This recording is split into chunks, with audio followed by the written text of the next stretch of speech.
Hello dear students, in this video we are going to study Debye-Hückel theory of strong electrolytes. So what is the need of this theory? In previous video we have studied Arrhenius theory. That theory gives us explanation about the increase in the conductance of weak electrolyte on dilution. But that theory does not give any kind of explanation for strong electrolyte. Okay, so after dilution, on dilution, the conductance of strong electrolyte also increases up to certain limiting value. So as the strong electrolytes dissociate 100% at moderate concentration and the degree of dissociation is almost equal to 1, but still the after dilution the conductance of strong electrolyte increases. So why this happens? So this explanation is given by Debye-Hückel, and this theory is on the basis of two effects, namely asymmetric effect, and it is also known as relaxation effect, and the second one is electrophoretic effect. So we will see one by one these effects. First is asymmetric or relaxation effect. So what is this asymmetric or relaxation effect? So according to this effect, suppose this is a container in which we have taken a certain solution of electrolyte. So this is the negatively charged electrode and this is the positively charged electrode. So before applying electric field, the arrangement of the ions is like this. That means the symmetrical atmosphere is there in between cations and anions. Means in center position there is cation and surrounding it is the anions, and just like same condition with the anions, if it is at center position then here are the cations. Okay, so this is the symmetrical atmosphere when the no electric field is there. Whenever we apply the electric field here, okay, so what happens, क्या होगा उसके बाद में क्या हो जाएगा, यहाँ पर जो अपोजिटली चार्ज इलेक्ट्रोड है, जैसे कैटायन है पॉजिटिवली चार्ज, तो यहाँ पर नेगेटिवली चार्ज इलेक्ट्रोड है, तो ये मूव होना शुरू हो जाएगा अपने अपोजिट इलेक्ट्रोड की तरफ और एनायंस मूव होना शुरू हो जाएंगे इधर. तो ये जो मूवमेंट है वो कैसी हो रही है, इसका जो पहले वाला एटमॉस्फेयर है वो ब्रेक हो जाएगा, फिर वो दूसरे एटमॉस्फेयर में चला जाएगा, मतलब फिर उसके सराउंडिंग में दूसरे एनायंस आ जाएंगे. तो ये पहला ब्रेक हो रहा है और दूसरा तैयार हो रहा है.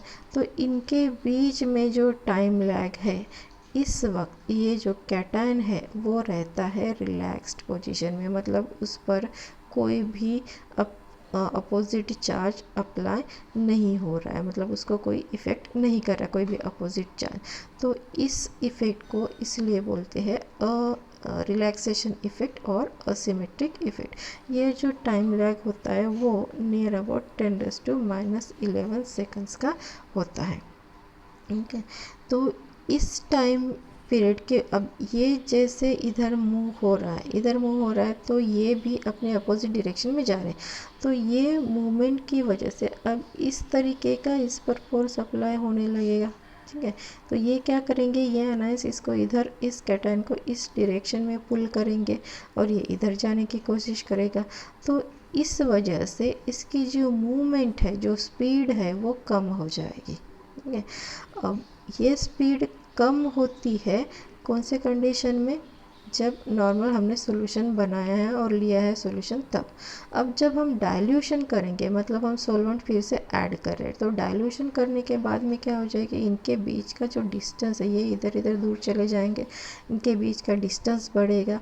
डिस्टेंस बढ़ने की वजह से ये जो पूलिंग हो रहा था पहले, बहुत ज़्यादा इधर खींच रहे थे ये एनायंस इस कैटायन को, वो कम हो जाएगा. वो कम होने की वजह से क्या हो जाएगा, ये मूवमेंट ईजीली कर पाएगा, ईजीली निकल जाएगा इनके बीच में से. ठीक है, तो इसकी वजह से उसकी स्पीड बढ़ेगी तो कंडक्टेंस बढ़ेगा. तो ये है एक्सप्लेनेशन असिमेट्रिक इफेक्ट और रिलैक्सेशन इफेक्ट जिसे कहते हैं, जिसकी वजह से कंडक्टेंस बढ़ता है स्ट्रॉन्ग इलेक्ट्रोलाइट का डाइल्यूशन पे. दूसरा एक्सप्लेनेशन दिया गया है जिसे बोलते हैं इलेक्ट्रोफोरेटिक इफेक्ट। अब ये इलेक्ट्रोफोरेटिक इफेक्ट क्या है? इलेक्ट्रोफोरेटिक इफेक्ट में क्या होता है, वही कंडीशन कंसिडर की है, बस थोड़ा सा यहाँ पर सोलवेंट के जो मॉलिक्यूल्स होते हैं उनको भी कंसिडर किया है। जैसे यहाँ पर समझ लीजिए ये कैटायन है, उसके सराउंडिंग में एनायंस है, ठीक है। एनायंस के साथ ये सोलवेंट के मॉलिक्यूल्स भी होते हैं, सॉल्वेशन हुआ है तो सोलवेंट के मॉलिक्यूल्स भी होंगे। अब वही इलेक्ट्रिक फील्ड अप्लाई किया, अब ये जो कैटायन है इधर अपोजिट डायरेक्शन में मूव होगा, ये इधर ये जो इलेक्ट्रोड है दो, ये नेगेटिवली चार्ज इलेक्ट्रोड, ये पॉजिटिवली चार्ज इलेक्ट्रोड, तो ये कैटायन मूव होगा नेगेटिव चार्ज इलेक्ट्रोड पे। तो जैसे ही इनकी मूवमेंट होती जाएगी तो वैसे यहाँ पर ये एक कैटायन है, उसका ये सराउंडिंग एटमॉस्फेयर है, वैसे दूसरा कैटायन होगा उसका सराउंडिंग एटमॉस्फेयर होगा। तो जब इनकी मूवमेंट हो रही है तो ये एक दूसरे को क्या करेंगे, ये एक दूसरे को अब्स्ट्रैक्ट करेंगे, ठीक है। तो उस वजह से अब्स्ट्रैक्शन की वजह से क्या हो जाएगा, इनकी स्पीड जो है, मोबिलिटी जो है वो कम हो जाएगी। अब ये स्पीड कम हो रही है, लेकिन जब डायल्यूशन कर रहे हैं मतलब ये स्पेस उनके बीच में ज़्यादा है, स्पेस ज़्यादा है तो ऑब्स्ट्रक्शन कम होगा, मोर स्पेस मिल रही तो दो आयंस के बीच में, तो ऑब्स्ट्रक्शन कम होगा मतलब एक्सटेंट ऑफ ऑब्स्ट्रक्शन डिक्रीज हो रहा है, तो ऑब्वियसली कंडक्टेंस क्या हो जाएगा, इंक्रीज हो जाएगा। तो ये जब भी मूवमेंट होती है तो वहाँ पर कंप्लीट स्टेशनरी मीडियम नहीं अवेलेबल रहता है, क्योंकि माइग्रेशन होता रहता है सॉल्वेंट मॉलिक्यूल्स का भी, ठीक है, और आयंस का भी। तो ये ऑब्स्ट्रैक्शन डिक्रीज होने की वजह से कंडक्टेंस इंक्रीज होता है, ये बताया गया है इलेक्ट्रोफोरेटिक इफेक्ट में। इसका एक सिंपल फॉर्मूला दिया गया है जिसे डी बाय हकेल ऑनसेजर इक्वेशन बोलते हैं, ठीक है। इस इक्वेशन में ये डी मतलब डाइलेक्ट्रिक कांस्टेंट, ये सीधा सीधा आपको याद करना है, ईटा is nothing but the coefficient of viscosity of solution, lambda infinity equivalent conductance है इनफाइनाइट डायल्यूशन पे, सी है कॉन्सेंट्रेशन, जो सॉल्यूशन हमने लिया है वो, और ये हम निकालेंगे lambda C, that is equivalent conductance at concentration. तो ये इक्वेशन हुआ। अब ये जो ग्राफ हमने इसके पहले भी देखा था, ये दोनों ग्राफ का जो एक्सप्लेनेशन है इन दोनों थेरीज पर से हमें करेक्टली मिल जाता है।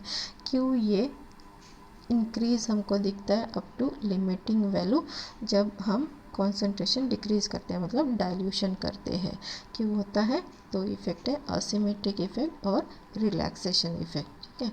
तो ये दोनों इफेक्ट्स की वजह से इसका जो कंडक्टेंस है वो बढ़ता है डाइल्यूशन करने पर, और एक लिमिटिंग वैल्यू पर इसकी लिमिटिंग लैम्बडा वैल्यू हमें मिल जाती है। ये सॉल्ट है सोडियम एसीटेट, उसका भी एक्सप्लेनेशन उसी तरीके से है, ठीक है। तो ये है Debye Huckel theory of strong electrolytes. Next video में हम देखेंगे migration of ions. Till then take care and study well.